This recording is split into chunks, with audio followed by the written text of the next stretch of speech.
Yeah, I probably should have shaved. Right.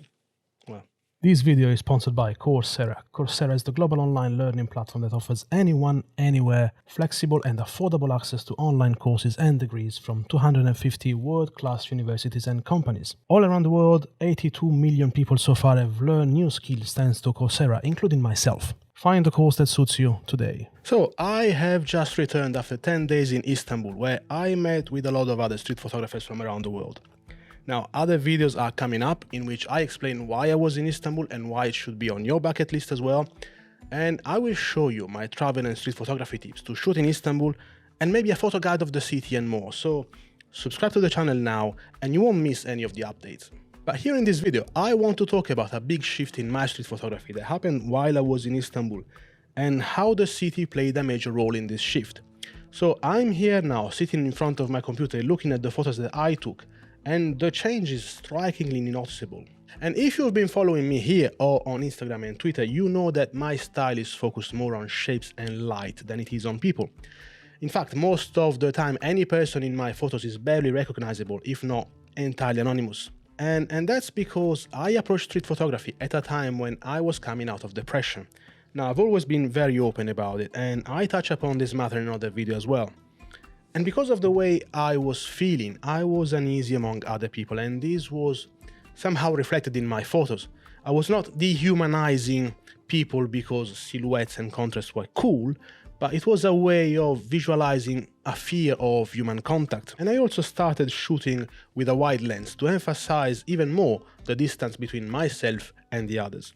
And London, where I live, is a city that makes it very easy to avoid contact. There is always a bit of awkwardness in most interactions with strangers. You don't make eye contact with anyone on public transport, or you mind your own business wearing headphones, etc. And so because this was my style, I stuck to it for the majority of my shootings. And even if my feelings are now very different and much less dark than when I started, the style remained and it became my photographic signature. And so I walked around Istanbul thinking I would apply the same style there, but it actually went the other way around, and I sort of surrendered to what the city offered me.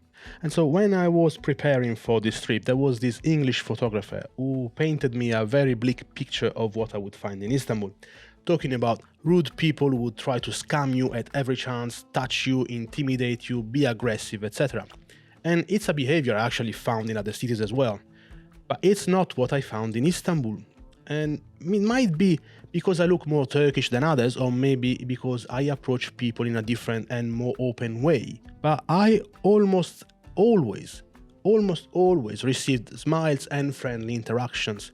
Not a single time I felt threatened or uneasy. Now, obviously, if you go to the Grand Bazaar, for example, everybody will try to lure you into their shop to sell you something. But it is their job, and it's true in other cities as well. And at least here, they make you comfortable and offer you tea and have a chat and maybe you have a laugh. Just make it clear that you don't buy anything and you'll soon be on your way. Unlike in other countries where I had to fear for my life, which may be something I will talk in another travel video. Anyway, long story short, I never had anything but good experiences with Turkish people. And this led to the big shift I was talking about. Because of the smiles and the friendly approach, I started to move closer and closer to the people of Istanbul. And before I knew it, I was looking to take street portraits rather than hide people in the shadows or take candid photos from a distance. To the extent of even proactively going to ask people if I could take the portrait, something that I normally don't do. And it's just something I don't feel comfortable with, even when I'm with friends like Gareth, who does it all the time. And yet it came naturally in Istanbul. Even with the language barrier, it was easy to just use body language. And to my surprise, the vast majority of times, people were totally okay with having their portrait taken. And even though I sometimes shoot portraits for work, street portraits are unexplored territory for me. And with these first attempts, I don't pretend to have shot award-winning photos. And in some cases, there's still a touch of my usual style added to them. But I'm going to give you my tips to approach strangers and take their photos in the street. Now, tip number one, it should come obvious, but it's to always be respectful of the people you want to photograph and to their culture. For example, here I never invaded the space of someone going to a mosque to pray or for ablution. And I never take photos of people who are evidently in distress unless I'm doing a serious project aimed at helping them. Even if it would make for a good documentary photo, my approach is that it is not for me to take that photo if I'm not doing anything with it that will help the situation. Also, remember to always smile, even more so if you don't speak their language. Let them know that you appreciate them for allowing you to take their portrait. Put it simply, don't be a d***. It always goes a long way. Now, another way to show respect is to not abuse the time that people are offering you. Now, a person minding their own business or doing their work who still allows you to interrupt for a portrait is being generous. So if you intend to shoot street portraits, better know your camera and have the right settings ready so you can be quick. And not to keep bragging about Fujifilm on this channel, but one reason why I love this camera is that I can switch every setting with a dial rather than fiddle with convoluted menus. Your subject will be rather annoyed and appear less and less spontaneous if they had been stopped only to wait for you to find the right settings or to have a dozen images taken because you can't get it right. They are not models paid to be photographed by you, they are actually offering you their precious time, so do not abuse it. Now, for pretty much the same reason, tip number 3 is to show confidence and be recognized as someone who knows what they're doing. First of all, if you can talk, tell them why you are taking the photo in the first place. If it's to make a compliment to their dress or to the makeup, or how do you find them interesting.